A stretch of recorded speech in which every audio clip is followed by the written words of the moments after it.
कुदरती आफ़तूं दुनिया जे सुधरियल मुल्कनि में बि ईंदियूं रहंदियूं आहिनि, पर उन खां पोइ आफ़त सटियल माण्हुनि जी बहालीअ लाइ लाॻापियल इदारा ऐं हुकूमती इदारा हंगामी सतह ते क़दम खणी माण्हुनि जी बहाली जे लाइ कमु कंदा आहिनि। सांगड़ ज़िले में महीनो अॻु भयल बरसातुनि जो पाणी हिन वक़्त ताईं निकाल न थी सघियो आहे ऐं बरसाति सटियल मारोड़ा हिन वक़्त ताईं बेयारो मददगार खुलियल आसमान हेठि रोडनि वाहन जे बंधनि ते वेठल आहिनि, जेके हर ईंदड़ वेंदड़ गाॾी ॾे उन उमेद सां निहारींदे ॾींहं गुज़ारे रहिया आहिनि त मन का संदुनि वार थी पए। सरकार जी सतह ते वॾियूं दावाऊं कयूं वयूं त ॿोॾि सटियल जी फौरी इमदाद कई वई आहे, पर मैदान ते सभु कुझु उन जो उबतड़ आहे। हर तरफ़ पाणी पाणी नज़र अची रहियो आहे। जेकॾहिं किथां पाणी निकाल कयो बि वञे पियो, उनखे बि सियासी हथियार तौरु इस्तेमालु कयो पियो वञे।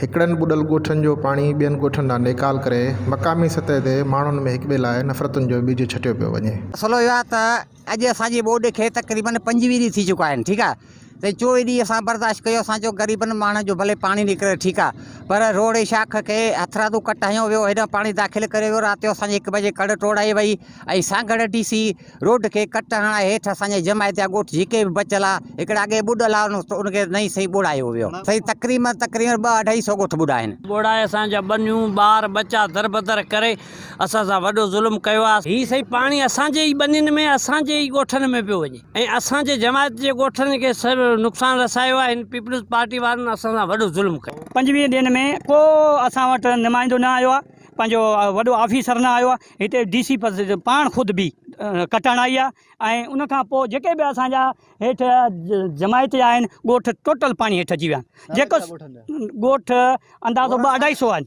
250 पूरी जमायत। बुरहान संग्रासी आहे, तारिक राजड़ आहे, अब्दुल्ला राजड़ आहे, माठीणो राजड़ आहे, खमीसो राजड़ आहे, सोराब मरी आहे, इब्राहिम राजड़ आहे ऐं पंहिंजो लिस्काणी आहे, हाजी मिठा खान पहोड़ आहे ऐं नंढा मतो वसाण आहे। 200-250 ॻोठ ॿुॾा विया आहिनि, जंहिंजो पाणी जो नकाम न आहे, डायरेक्ट पाणी छॾियो वियो आहे। सरदार कुझु कोन मिलियो आहे। हा, पाणी में फुटियूं चुलो इहो मजूरी मिले थी असांखे, वॾेरा ॾियनि था, न को टेंटूं मिलनि, ॿियो का शइ कोन मिले। घणी थी मिले तव्हांखे? फुटियूं हाणे इहो आहे 300-400-300। बरसाति जी इन तबाहीअ में सभु मुतासिर थिया आहिनि, पर उन में सभ खां कमज़ोर तबिको हारी या मज़हबी अक़लियतूं घणो भोॻे रहियूं आहिनि। 2 खां 3 फुटनि ताईं पाणी हेठि आयल फ़सुल मां 400 रुपया मण ते मज़दूरी फुटियूं चूंडे ज़िंदगीअ जे गाॾे खे अॻिते घेले रहिया आहिनि। संदन यकीन आहे त अहिड़े ज़िलतुनि मां ज़िंदगी हिकु भेरो ॿीहर मुस्कुराए उथंदी, पर हिन तबक़ाती निज़ाम जी मौजूदगीअ में उन्हनि ज़िलतुनि जा ककर मथनि हमेशह छायल रहंदा। मीरसन मरी, टाइम न्यूज़, सांगड़।